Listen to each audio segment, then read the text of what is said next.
think about the word soulmate. Soulmate is a soul. So a lot of times people are in a relationship.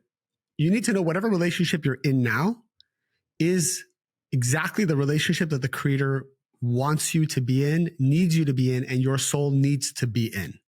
Because people think when they meet their soulmate, then everything works out great. But that's not what it is. In fact, many times the soul of our soulmate is protected from us because we would damage it or destroy it if we received it too early.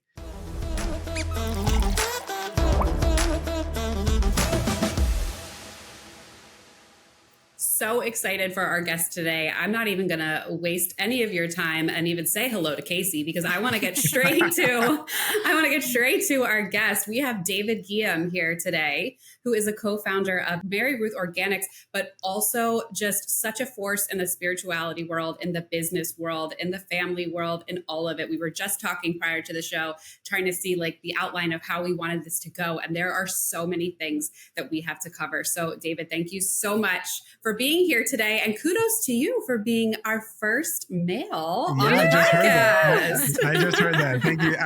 This is the father up edition. Yeah. Well, thank you guys for having me. I really appreciate it. Of course. Yes. So MaryRuth Organics, let's start there because so many people, if people aren't familiar with your content online and your podcast, they definitely have seen your products on store shelves. What was the, idea behind that? And why did you and your wife decide to start that? And how has that been going for you? So, Greg, there's a lot of context there. So I would say kind of it started earlier on in my life when I was around 19 years old. I found 15 years old. I found a universal spiritual path called Kabbalah, changed my life. After I graduated from college around the age of 19, 20, I went all in to just volunteer full time to bring this wisdom to the world. So that's what I did 24/7. And it was by far the most profound and fulfilling time of my life.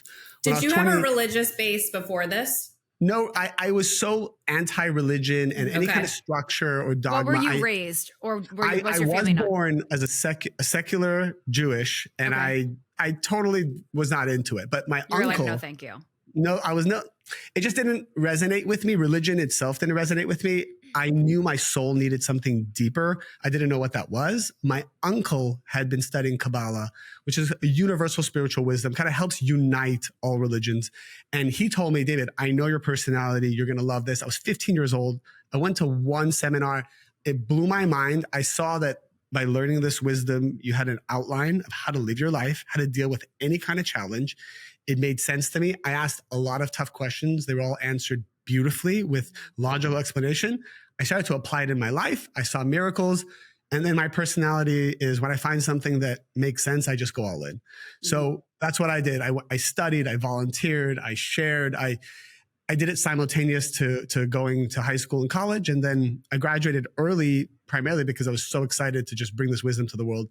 And that's what I did. I did it for no money, because that's another facet of what makes it so pure and beautiful, is that I just brought this wisdom out without financial compensation. But Kabbalah is a person, or like if people are listening and I didn't understand immediately, it's like, is this a replacement for God, or is this God's competition? What is Kabbalah? Yeah, it's a great question. So Kabbalah, a lot of people think it's a sect of Judaism, and that's inaccurate. Kabbalah is the universal spiritual wisdom of the human soul, and explains why the soul came to this world. So this wisdom existed since the beginning of time. The first person to bring it down and teach it to the world was Abraham. So the fact that Abraham is kind of the father of the three major religions, the spiritual side of these religions is what Kabbalah is called. And even the Old Testament, when it was given, there is 4 levels to that. And the spiritual side of it, which is the 4th level of it, is called Kabbalah as well. And you think of Abraham, you think of Moses, you think of Jesus, all known to be great Kabbalists in their own right, knowing this wisdom. Because those souls, thousands of years ago, they didn't come to this world to bring religion to the world, but really an understanding of the human soul for the whole world. And I've given these seminars in churches before. I remember in the largest Catholic church in New York City, they asked me to come speak, and I spoke about the spiritual wisdom of Kabbalah and how it relates to Christianity and Catholicism. And I had this one woman, she was 80 years old. She came up to me. She said, for 80 years, I didn't fully understand or appreciate my religion or in the context of God or the creator in my religion until I heard this Kabbalah lecture. So Kabbalah helps just decode all the different spiritual and religious paths and kind of bring them all together as one. So it's, in short, it comes from God. It comes from the creator, the higher being. Yes. Sorry, Kabbalah's main essence is this understanding that there is a creator who is good, who infinitely wants to share with all the souls of humanity. The souls of humanity were created to receive what we call this light of the creator, this beneficence, but we cannot receive it for free, because anything you receive for free, there's a sense of shame and you cannot enjoy what you receive for free. So the souls came to this world encapsulated in the darkness that we see, mainly encapsulated by our own fears and insecurities and the spiritual baggage that we bring from our soul. And we are tested in this world to transform all that negativity. To the extent that we transform these fears, spiritual baggage, this negativity, we unlock the light force of the creator and we see miracles in our lives. And really, it's between us and the creator. The creator is only good. There's no negativity that comes from the creator, but we did decide to come to a dark world so that we could earn that light. So it's not necessarily in conflict with the other modern religions that we know, but it is something to be understood to help you go deeper into some of the beliefs that you may already have. Every major religion and spiritual path is represented in the demographic that I teach. Even atheists who say they don't believe in anything, I get messages from them daily of how it's the first time things really resonate for them, and it's helping them become a better Muslim, a better Christian, a better Catholic, a better Jew. And it's something that once you kind of learn and listen to, you'll start to see, wow, this is finally connecting the dots for me. The thing that I was like, whoa, with the word is it sounds like cabal, which has a very negative connotation in the conspiracy theorist world, which is like the elite that are pulling the strings. Do you ever get that? I guess mix up from people? I've never heard that connection before. Different spelling, obviously. I've never heard that connection before, but the word Kabbalah actually means... Casey would find it, so... I was going to say... I'm deep in the holes of the rabbits. I mean, we can go down that rabbit hole too if you want, but Kabbalah... No, I want them to be separate. Keep the K over here and the C over here. Yes, this is definitely separate from that. And the word Kabbalah means to receive. So the idea is that this wisdom is helping our souls receive what the creator has always meant for us to receive. Because here's one spiritual law. If you desire something in your life, the reason why you want it is because it exists causing you to want it. The fulfillment always comes before the desire. So if I have a desire for something, if I have a desire for love or peace or friendship or knowing my purpose, if there's something you feel deeply inside of you, you're not feeling that for no reason at all. The creator wants to reveal that to you. And as a result, a desire is created inside of you to capture it. Now, most people don't know what to do once they feel that desire, but Kabbalah is kind of explaining the spiritual framework of how to get there. So you have a reel that says a lot of people experience an emptiness, though, once they attain those goals or dreams or attain whatever it is they're after. How does that work? So this is actually a really deep concept, and I'll try to simplify it as much as possible. There are two ways. There's two ways to receive in this world. You either take or you receive. When you take, you'll feel an instant gratification, you'll feel a high, and then you'll feel emptiness. And a lot of us know kind of what that feels like. And I'll give you a good analogy in a moment. Receiving is when the host, or whether it's people or the creator, wants to give you and you receive because it's the right time. It's what brings pleasure to the host. And I'll give you an example. Let's say it's my birthday and there's a surprise party thrown for me. So I'm coming home and there's a huge surprise party for me. And I had no idea that this party was happening. I'm so hungry, actually. I thought I was just going to go to the fridge and eat, but all my friends are there, family are there. They're here to celebrate me. So I say, hi, thank you so much. I act surprised. And then imagine I go to the kitchen. And I open the fridge and I see a cake with my name on it for my birthday, like waiting there. Obviously, this is the cake that they all got for me. Imagine that I'm so hungry. I say, you know what? It's my birthday. I didn't know this was happening. This cake looks really good. And I literally stick my hand in the cake and I grab chunk of the cake and I start shoving it in my mouth. And then imagine that all my friends walk into the kitchen because they were ready to sing happy birthday to me. And they see me just eating this cake like an animal in the corner of the fridge. Now, what do my friends feel when they see me doing that? I mean, look, that's my cake. I'm hungry. It's my birthday. I should be allowed to do whatever I want. But the difference here is, had I just waited 10, 15 minutes, had I just let go of being a taker, and then I allowed my friends to bring the cake out for me, now we have this harmonious circuitry of energy. But what happens in life is, because of our fears, insecurities, and different traumas that we have, we're all very afraid that we're not going to have or receive what we want. Yeah. So everyone starts to become reactive and manipulative to take energies to soothe themselves. Or how about how instantaneous the society has become? That you can't even wait for your friends to sing happy birthday for you, because we have been so trained that things should happen the second that we want them on demand. That's exactly right. Everyone is so addicted to looking for the energy, but what Kabbalah is saying is, hey, prepare the vessel so that the energy can come in. Don't just look to take the energy. So imagine you're a 60-watt bulb. You can hold 60 watts of energy, but you're asking for 1,000 watts. You're going to short circuit yourself. So all of society is looking for ways to capture more energy without realizing your vessel can't hold or handle that energy. So let's focus on expanding the capacity of the vessel to hold. And then that's how you hold your blessings for a long time. That's how you hold your relationships for a long time. That's how you can hold your wealth.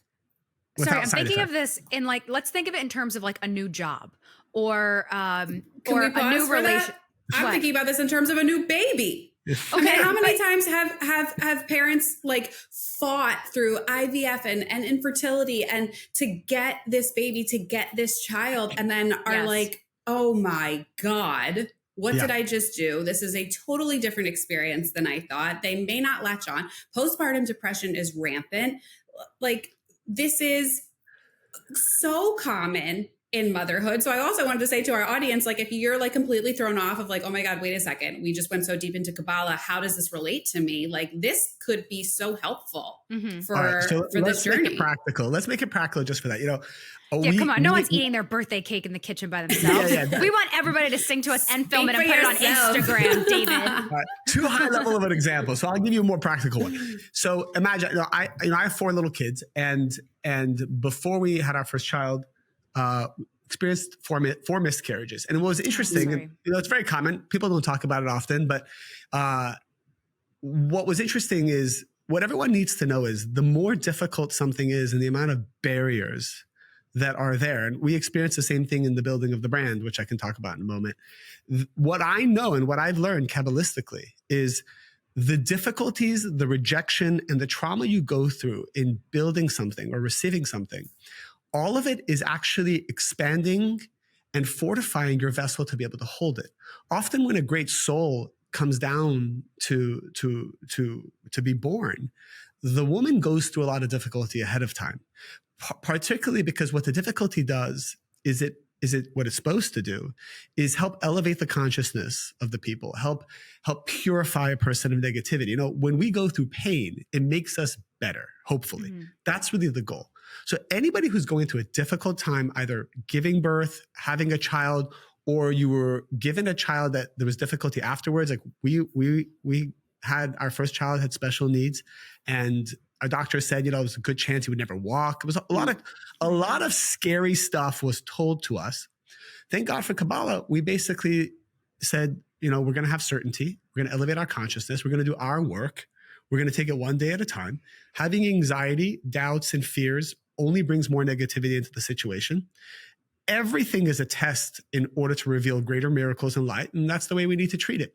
And miracle after miracle happened where literally you look at our child today, he's 6 now, and thank God he doesn't have any of the symptoms or the diagnosis that he had before. So the point is, anyone who's listening, who's going through a difficult time, you need to know that the universe is arranging this for you because something great is coming. A great soul, a great purpose, great wealth, something is being built.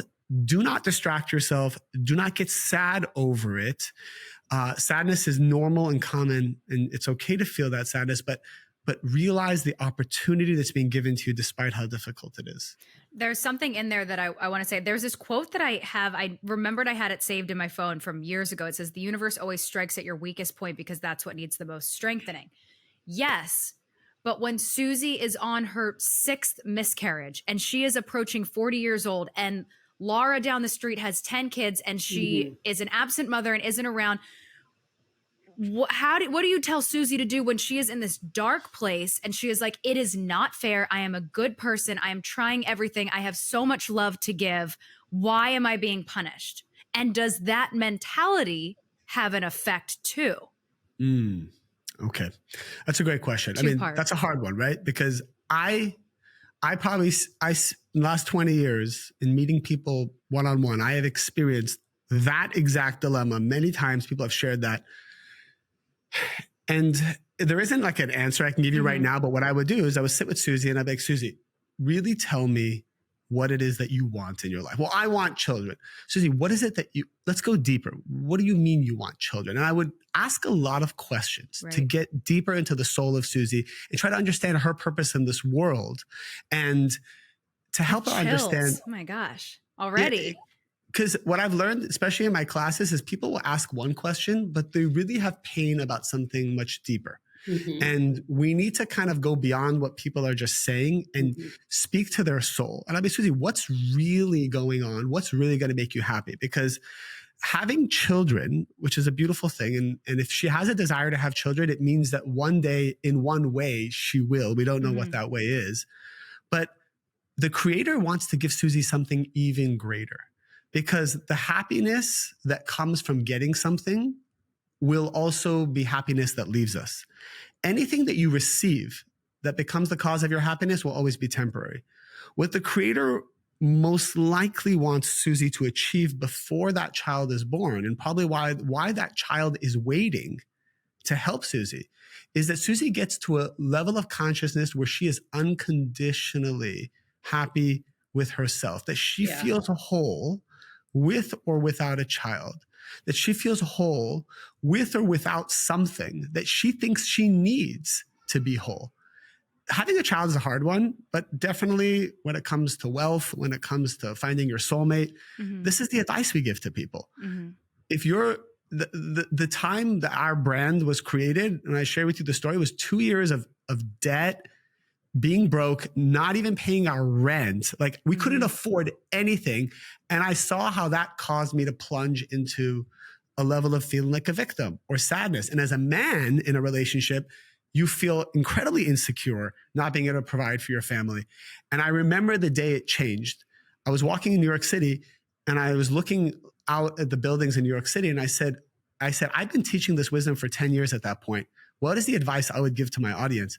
And it's to be unconditionally happy. And I remember talking out loud to the universe saying, from this moment on, I'm going to feel as good as if I was wealthy, as if I owned all these buildings.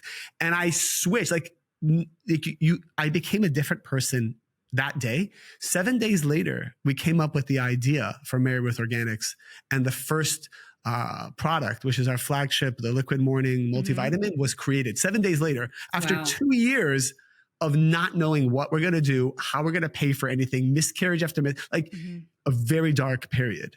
Yeah. So what I would say for every person is the reason why the universe is often withholding that which we want is because there is a waiting for us to get to a certain consciousness of unconditional happiness. I believe that. So that you can receive it in a way that you're not depending on it. Yes. I believe there are lessons within everything, and it's kind of like up to you to try to find it, whether it's about people in your life or about you or just about life in general. And I'm not saying everybody has to walk away from a hard time saying, okay, that happened because I needed to learn X, but to just at least take the opportunity to say, like, something is happening here. Something is trying to break through or show me something. And like, what can I take from this situation? If I have to be in this pit of hell, basically, which is probably where you felt that you were during that time. So talk to me a little bit about your wife. So did you find her through your journey on Kabbalah? Does she share this faith with you? What has that been like for your marriage and through starting this brand? Yeah. So MaryRuth had experienced some tragedy kind of early on in her life. Her father passed away, right? Yeah, her father suddenly passed away from a heart condition. A very tight nuclear family. Father was an attorney. Mom was a emergency room nurse. They had a prosperous lumber company, like one of the most prosperous on the East Coast. He suddenly passed away. It was very tragic. And then her 17-year-old brother, when she was 18, suddenly passed away in the middle of the night from a different heart condition. And then her mom developed 2 brain tumors, had a complicated brain surgery, caused paralysis. And that's what, upon seeing her mom almost die, is what accelerated MaryRuth into learning about health and healing and wellness. And that's how she kind of entered that space. She became certified in different modalities, learned everything she could to nurse her mom back to health. She was looking for spirituality and answers because therapy was only taking it so far. Right. And that's how she found Kabbalah. And inadvertently, that's how we met when I moved to New York City. And so then all of that propelled us to she created a wellness. Before we had the brand, she actually had a health coaching company, and she was helping people one-on-one all around the world. And that was great. But as you know, being in the service business, you only have so many hours in the day. Yes. And when that maxed her out, the most logical next step was to create a product that the world needed. And the rest is history, because you guys have literally, I got my blood work back recently, and my doctor's like, you need iron, and sent me a link to the MaryRuth's iron. Oh, really? Yes, liquid iron on Amazon. I was like, that's funny, because I'm talking to David later on today. Go ahead. What were you going to say? No, go ahead.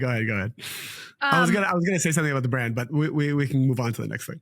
No, I did want to say, you did have something up that I saw that said, if you're not getting what you want, it is because you're asking for it. That goes against everything that we have heard about manifesting. Just ask the universe. Just tell the universe what you want. Just repeat it 3 times and spin around in a circle. I'm asking for it and it's not coming to me. Why? Okay, so I'll clarify that because sometimes the videos need a little context. In Kabbalah, we learn. In Kabbalah, we learn, by the asking is very important. I spend probably 50% of my day is free because I've learned that to be successful in anything, you cannot be working 100% of the time. You need to designate, at least in my opinion, 20% of your time to be free, to talk out loud to your soul, to the creator, to the universe, however you want to position it, to be creative, to have imagination, and ask for anything and everything you want. The words that we express around our desires build additional vessels to capture and hold that energy. So we should be asking for anything and everything. That's not the issue. But that is the first step, because most people... So you want people to spend like 3 hours a day walking around, talking out loud, saying, this is what I need, this is what I want, this is where I'm at. I will tell you. That's what you do? That's what I do. That's what MaryRuth does. That's what I inspire the executives in our company to take time to do. That's what I tell my students to do, because if you're working 100% of the time, you are going to manifest less than working 80% of the time and asking and praying 20% of the time. And I'll explain. Prayer is not me bribing God to give me what I want. The creator is an endless force that is static and never changing. So it is always there, ready to give us. It is not a personality that we bribe. What prayer does, according to Kabbalah, is it changes my capacity to receive that energy that is already there. So the creator wants to be part of us. The creator does not see any difference between the souls. The creator doesn't know the difference between someone who's good or bad, someone who's Jewish or Christian. The creator is an infinite energy force. We need to pray because it cleanses us and it builds a desire within us to further encapsulate that energy. So anytime I want something, anything from, if I need to hire, I remember when I had to hire my head of customer service. We have 50 people around the world who do our customer service. It's a really important job. I'm like, how do I find this person? I walked in the streets around my home and I started to talk out loud. And I said, show me who this soul is that is the right soul to be in our company. So that is always the first step. Now, When you pray, what you actually do is you draw down the energy. But before the energy can manifest in your soul, the garbage that is in your soul needs to come out to create space for that new light. Whether that new light is an employee, that new light is a soulmate, that new light is a new child, that new light is wealth or wisdom. Or let's say the two of you are like, I want my podcast to inspire millions of people around the world. You put that out there, you draw that energy, but then it will push out any toxicity that is in the soul that's holding that back. So us being jealous of another podcast or saying, why does she have so many views and we don't? So yeah, you will be shown 20 minutes later, someone who's doing it better than you. You will then feel some kind of insecurity and whatnot. By the way, I experienced that all the time. I was at walking around Whole Foods and Erewhon the other day, and I looked at all these other brands. So lucky you have Erewhon. Yeah, that's right. Sometimes I talk about I realize people don't have the merit to spend $25 on a drink. Don't come on here and waive your privilege, okay? Don't. Your California Erewhon privilege. Well, let me tell you, I go to Erewhon not to spend money because I think it's ridiculous. I go to Erewhon for product analysis. I was going to say, you're stocking those shelves. I'm always looking at what people are doing because our job is to bring better and better products out to the world. I need to know what people want and do it better. So I will look at those shelves and sometimes I'll feel like, oh my God, this product, that's a product I always wanted to make and I'll feel those feelings. But that is a sign that something inside me needs to change and transform to build the vessel to draw down the light of prosperity or whatever that may be. So then after you feel that, do you hold on to that and take that and say, okay, this is the thing I need to work on? Yeah. So Kabbalah then explains it's very similar to, let's say you decided to just drink green juice for a week because you thought that was the healthy thing to do, right? Let's say you're doing a water fast. Kacie does that often. Yeah. So Kacie, like whatever cleanse or fast you decide to do, you know that as soon as you do that, your body starts to detox. It doesn't start to feel good. You break you feel out. Awful. You feel awful, which is interesting. You're putting something good in your body. Why do you feel awful? It's because as you draw something good, the bad must detox out. And spiritually, it's the same thing. As soon as you ask for your next level, there will be a spiritual detox of your fears, your insecurities, your doubts, and your traumas, anything that has not been resolved in the past, which is great. That's an opportunity. And it's important just for people to know that so they don't feel guilt, they don't feel shame, and they don't beat themselves up because I think there's an epidemic of people who are always so hard on themselves. And but it's just nature. You eat something that's bad, your body is going to make you throw up. I mean, that's what our bodies are supposed to do. So how come we can't accept that on a soul level? Correct. It's hard. It's hard. That's why our body's doing it for us. We have to do the work. That's what it is. We've accepted that when we go to the gym and we are sore the next day, that this is a good thing. We're not running to the emergency room. When you touch your chest and it's sore or your biceps and it's sore, you're happy. Like, oh my God. Have something to attribute If I go and work out and I'm not sore, I think it's a bad workout. You see how spiritual you are? You have now conditioned yourself to say, if I'm experiencing pain, well, then that's an amazing sign. If somebody didn't know that soreness equals muscle growth, they would think they have cancer and they would run to the emergency room.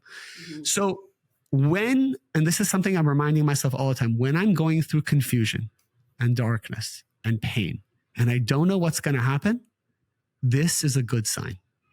This means I'm about to receive new muscle growth.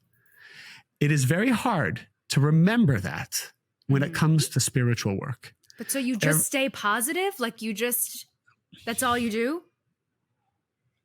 I'm like, I remind myself. Anxious, yeah. Well, I remind myself that I've been through this 1,000 times before. And the more certainty I have, the more positivity I have, the more I embrace the process, the faster I will get to the miracle. I have free will. I can take my time I can be sad for weeks. I can complain about it. All of these things Kabbalah teaches us. It's not that you're a bad person if you do them. It's just you will delay the capturing of the miracle. So I'm just thinking very practically. I want to enjoy my life. I want to manifest these miracles as quickly as possible. So no, I'm not going to go escape or shut down or run away. I'm not going to go to old patterns of instant gratification. All that does is clog my vessel again. You're drinking the green juice to detox, and imagine you're eating the processed foods that you shouldn't be eating McDonald's simultaneously. the next day. Yeah, because you're like, oh, I lost 2 pounds because I pooped for a week, and now I'm going to go have McDonald's. Exactly. I want to speak for the other side for a minute, because I think it would be very easy for people to look at you and your life and say, this guy is way too effing positive. What does he have to be stressed about? Of course, he's going to preach positivity and just talking and taking 3 hours of his day to speak out into the wind. But he's not dealing with stress at work, and he's not dealing with crazy kids, and he's not dealing with this and that. But you are. I mean, you were very forthcoming with us and saying, you went through some trouble with the business, or, you guys were having a hard time before you launched your first product. You do have 4 children at home. You do have a marriage and a relationship that you have to maintain. And so parlay what you've been talking to us about, and not just in like our overall existence, but how we can apply some of this to the inner workings of the partnership that is running a business, AKA the family, and working with your children and having them be able to live a more positive life.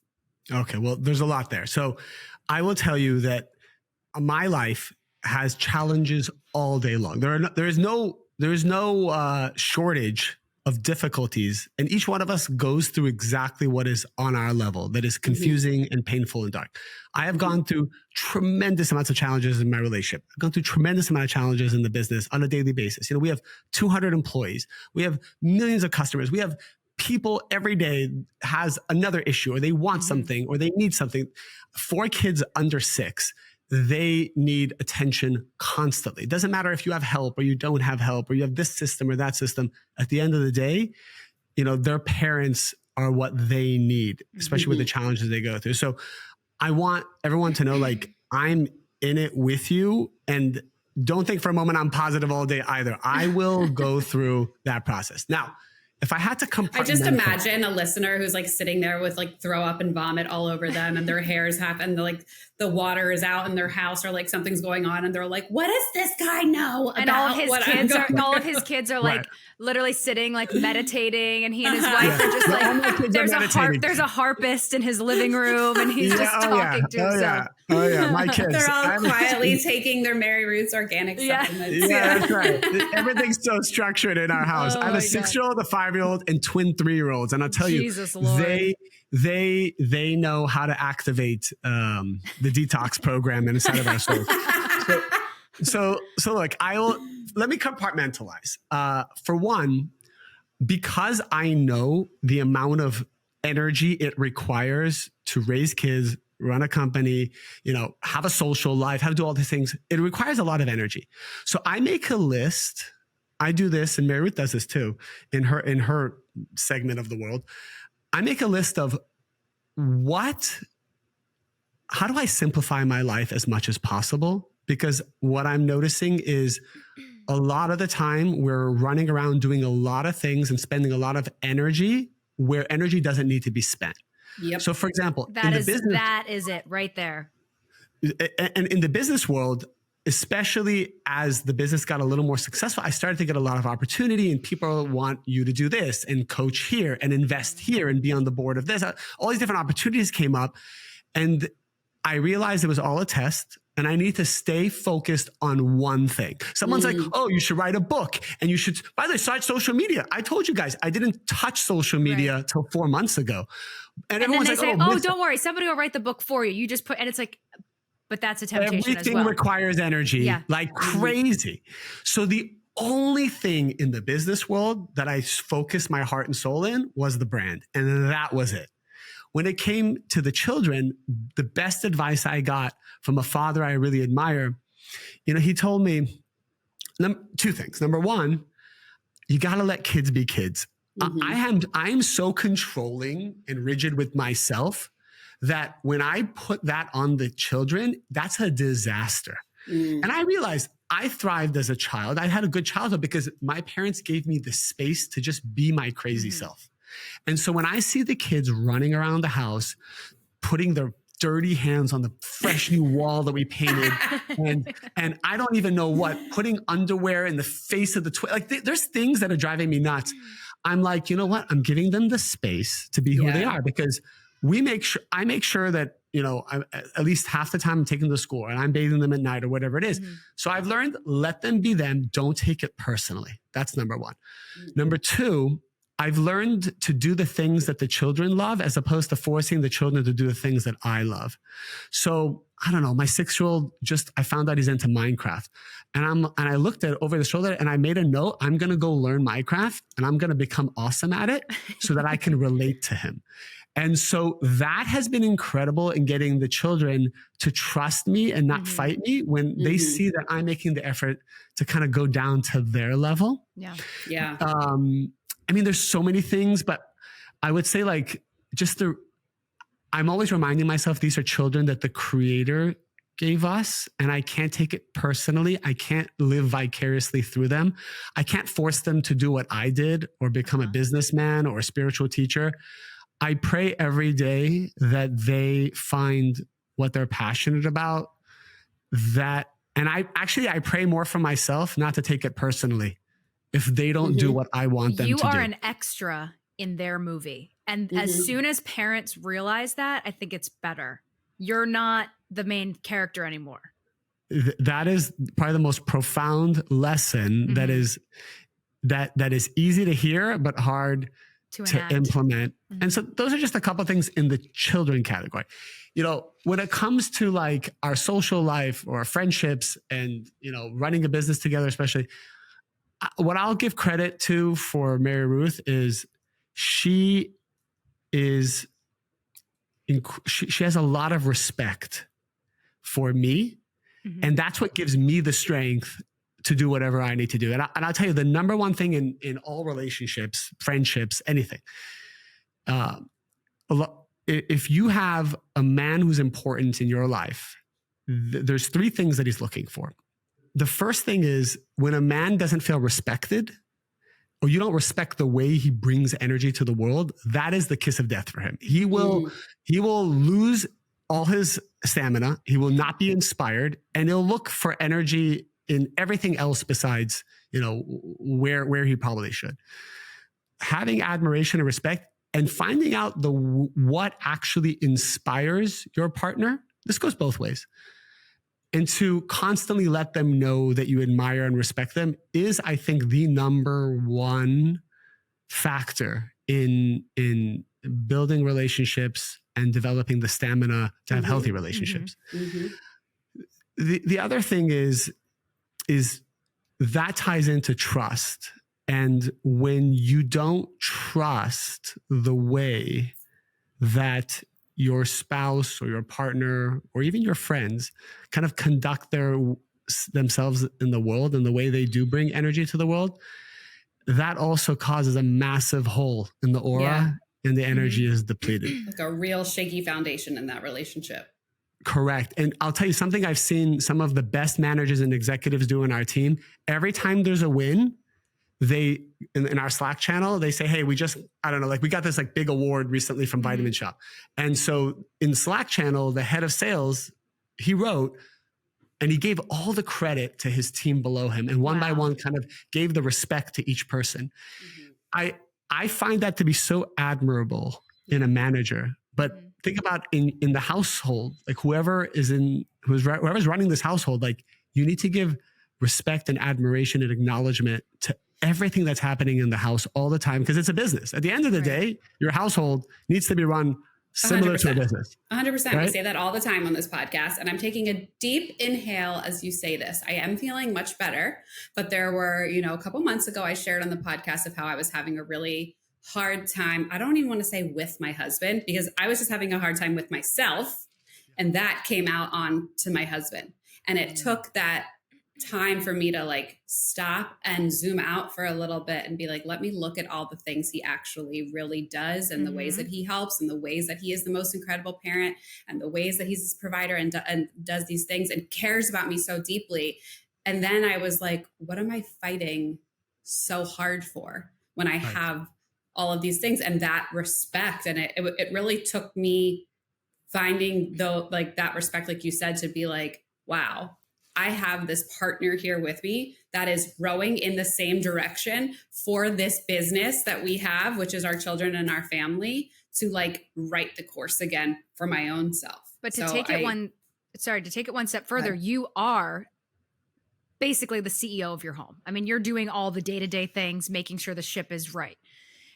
We're having an episode about this, but there are so many women now that say they are living in their masculine. And I don't know if you can speak to this, David, but and that's what I'm hearing from what you're saying is we need to be in our feminine, but you need the man to allow us to be in our feminine. And that's the balancing act right there. Yeah. Which I think is so hard in motherhood in general. Like, I don't know if you and your wife went through this. Yeah. Mm-hmm. So you're speaking mainly about couples women who are married, who are still finding themselves to be in their masculine, right? I guess so, G, right? Yeah. Like is that how you felt like you were in your masculine, or you feel like you're in your masculine? Yes. Okay. So what makes you feel? So let's workshop this for a moment, because it's a case by case scenario. What makes you feel that you're in your masculine? I felt like I was the one doing everything, but I wasn't. And I felt like I was the only one who knew how everything worked around here, but I wasn't. And in doing so, I asserted such an energy out into our marriage that he then like took a step back and basically stopped doing anything, because I was so hard on him for anything that he did. And this happened to me when I had my first child. I said, I was like, I don't have postpartum depression or anything with my child. All of the feelings of negativity that I had were immediately directed towards my husband, and that he became like an enemy to me. Punching bag. Yeah. Yeah. You know, I'll share one fact. In 20 years, I ask men and I ask women the same question. It's interesting how they answer it. What's your love language of the 5? This has been coming up in every podcast, and I freaking love it, because we're doing an episode on it. We're doing an episode on it, but it's so crazy important. How much it is. Yes.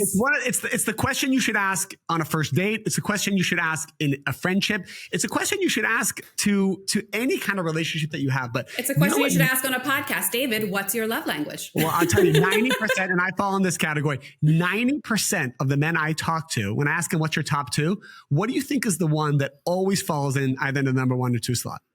I feel like Kacie knows the answer. What is it? Physical touch. Physical touch is always number 2. Wow. Okay. But there's always one that comes before. It's more important to men than physical touch. Words of affirmation. That's it. That is not my husband. He is the 10% I can say until I'm blue in the face. You're awesome. You're the best. Thank you. He's like, okay. No, doesn't move. It probably like moves the needle down. Really? Okay. Yes. So that's interesting, because from my experience, men, you know, even if they pretend like they don't care, hearing the words that you appreciate them, that you acknowledge the way they bring energy to the world, which is the biggest thing. Men ascribe 90% of their self-esteem in how they bring energy down to the vessel, meaning their relationship, their children, their house. So if you can remind them at how great their channeling of energy has been, is, and can be, they can move mountains for you. That's the number hard. One thing that I'll say to my husband, thank you for doing the garbage. Thank you for taking the trash out. He's like, well, that's my job. You don't have to thank me for doing that. But let me tell you something. If you didn't say it, he'll have less energy next time doing it. Okay. Well, of course, he's deflecting the compliment. But my point is, you need to give that energy back to them. And then that's what inspires them to go out and be warriors every single time. Now, the number one thing that's actually causing men to escape or shut down is when they're being criticized. When men are being criticized, I haven't seen a reality that is actually becoming helpful. Men want peace. There's 3 things that men are attracted to. It's peace. They want peace. So anything that's disturbing peace is a signal for them to either shut down or run away.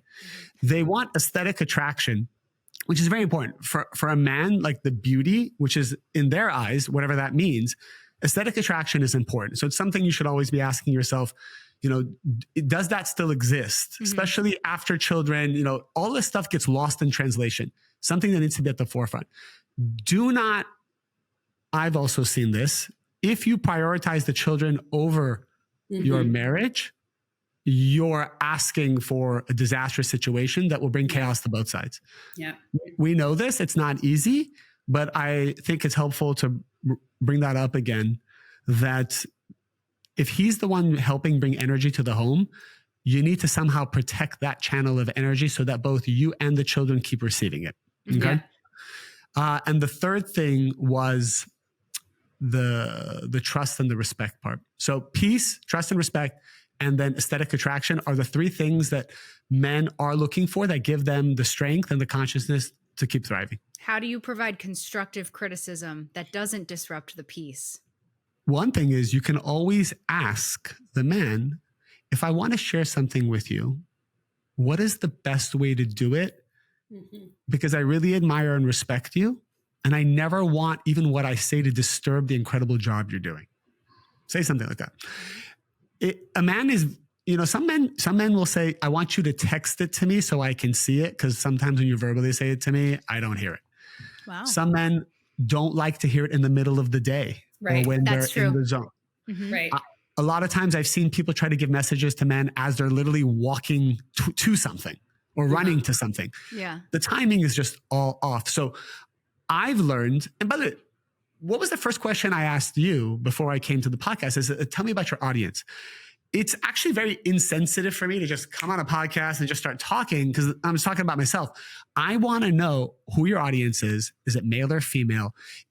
Are they spiritual? Are they into business? Are they into family? Like what does your audience need? And the man is your audience. Like, what do you need? How do you need it? How does this get through to you? I want to learn about you. How did your mom talk to you? How did your dad talk to you? What were your main triggers? When do you shut down? When do you listen most? These are basic questions that when I ask most women, they do not know how to answer. Yeah. And so most women are treating men the way they want to be treated. And most men are treating women the way they want to be treated. Right. And I think that can go broader too, because again, in motherhood, it's such a shakeup to your life and parenthood in general. I mean, you're dealing with this, like a lot of the hardships that women are dealing with, aside from the hormonal and body changes, but you don't even know yourself what you need. So I think it's a great practice to start to put in your life to say, if I'm feeling questionable about how to handle this with somebody, like they may be too, but like maybe give them the opportunity to say, hey, what's the best way that I can support you right now? You talked about your wife going through all those losses in her early life. Grief has been a big part of my life too. And that's one of the things that I learned early on.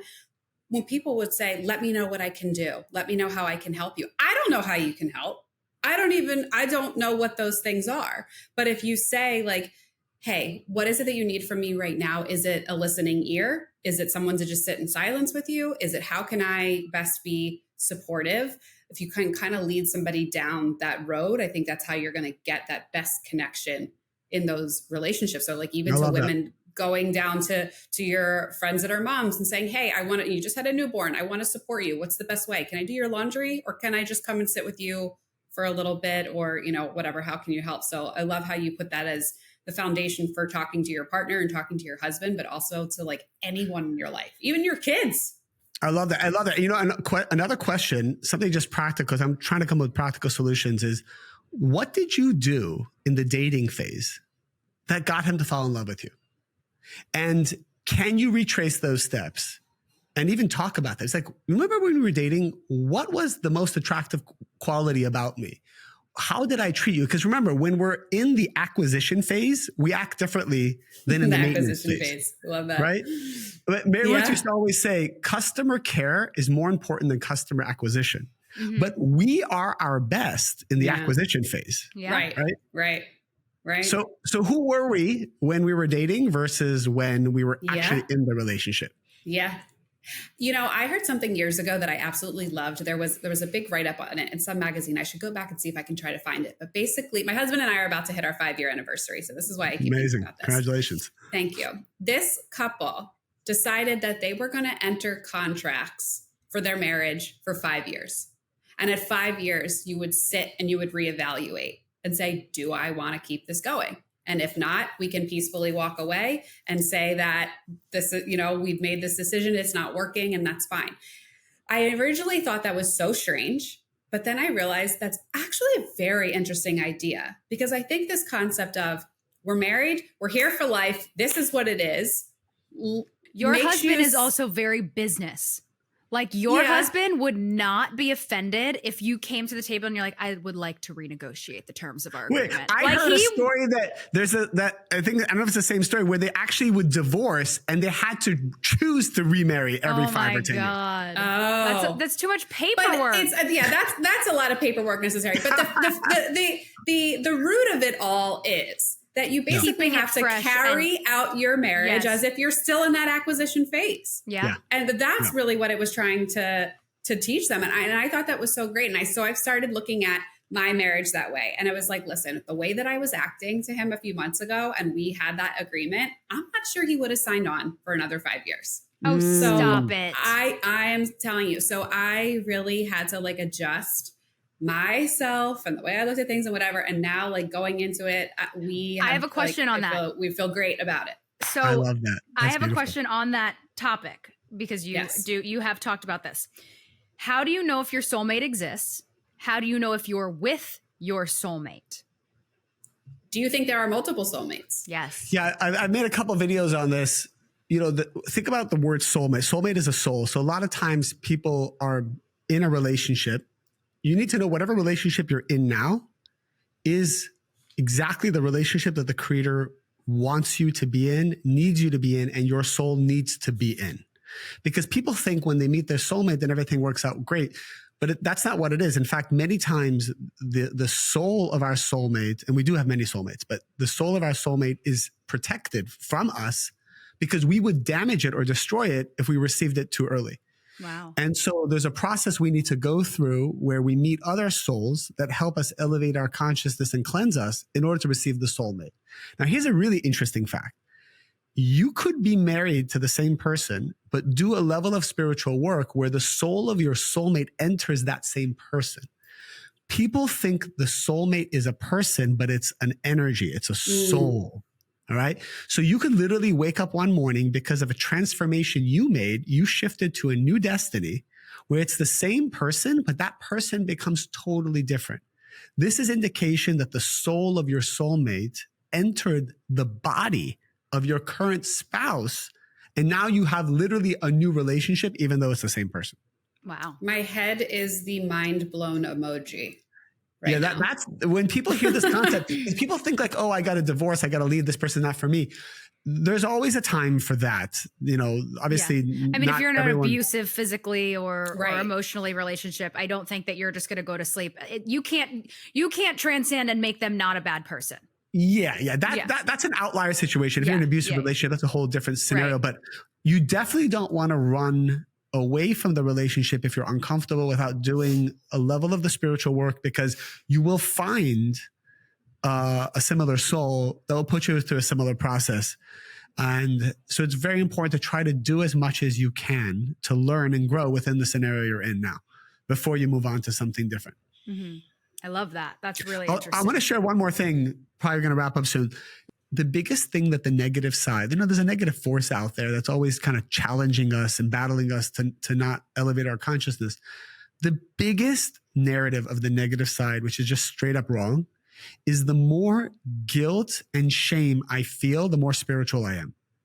Mm-hmm. And guilt and shame is, in fact, the lowest vibration, opposite the qualities of the creator, that cause us to be disconnected from miracles. And if you've done something wrong, or if you think that you're not, I never met a mom who says I'm a great mom, right? It's like, if you think, I've never heard a mom say, I'm an amazing mom. I do this perfectly. There's always a sense of, I'm not doing this right. something is wrong with me. There's shame. There's so much shame around abortions or miscarriages, having talked to so many people and gone through ourselves. That vibration, you know, feel the pain, of course, accept responsibility for whatever happened. But the sooner you can move on by learning the lessons and having joy is the vibration that helps your children, that helps your family, helps your soul, and helps you open up to the greatest miracles that the Creator wants to give you. The hardest thing for a man is to see his spouse or partner sad. It's indication to him that he's not channeling energy, and he becomes incredibly unmotivated to be the best version of himself when he sees sadness, guilt, shame, or fear. So I would say to all of us, like, we're all going through this journey together. We're all going to have human moments. If you make a mistake, that mistake is just 10 seconds, no worries. But the guilt you feel can last years. So the years of guilt, that's the problem, not the 10-second mistake you made. Right. You're holding on to something and creating more pain for yourself and more work for yourself than the original act or whatever it is may have done. Well, you talk a lot about negativity from other people and how if somebody talks poorly about you, they are pulling negativity from you, which is a great thing. But you also talk about how when we're born, there is a death date assigned to us. And if we have too much jealousy and negativity directed towards us by other people, you said 99% of the people on this earth will have their life cut short because of outward negative energy coming towards us. So how do you protect against that? All right. So you're referring to two different videos that. Yes. I'm trying to squeeze all the juice out of this, fruit. You're going through Kabbalah 1, 2, 3, 4, 5, 6, 7 on this one podcast. So I'll give just the soundbite here. Okay. When we are born, our soul has a date. We all have a date of how much time we are given to fulfill our soul's correction. Now, that's elastic and it can be lengthened or shortened.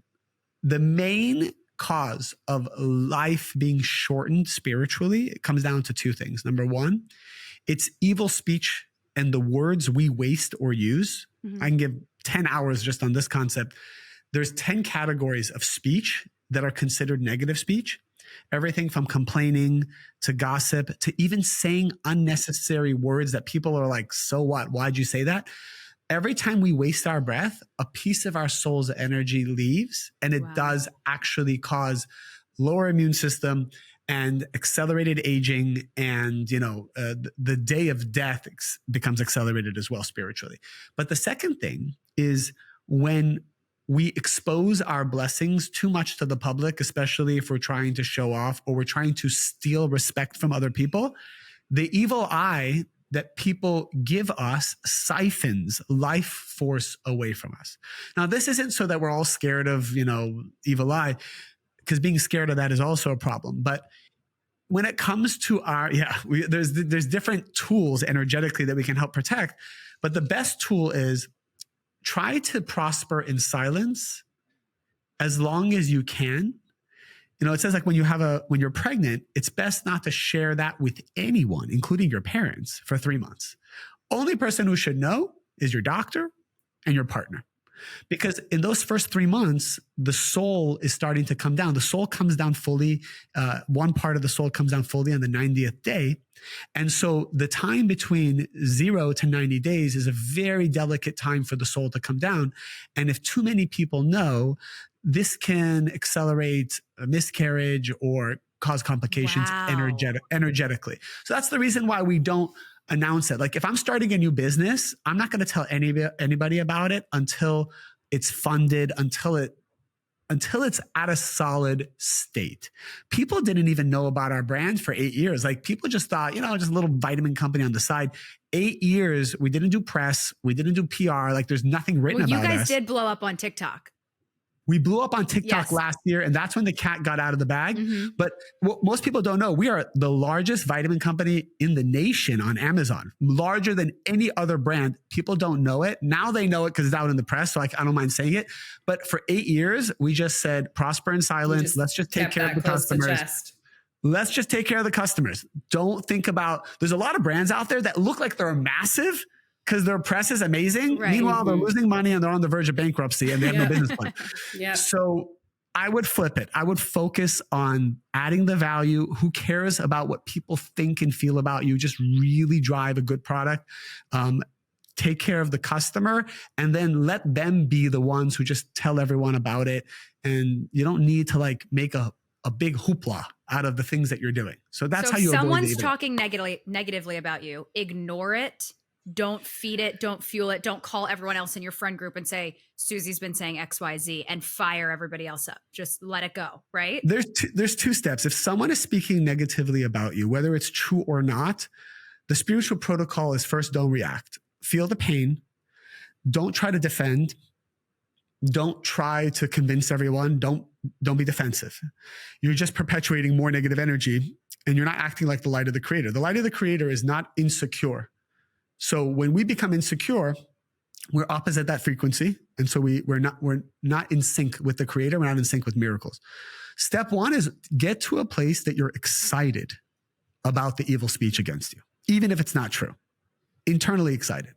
Once you're excited and you've accepted it, you draw down another part of your soul that will guide you in how to deal with it. That messaging may be to talk to the person and try to, tighten it up.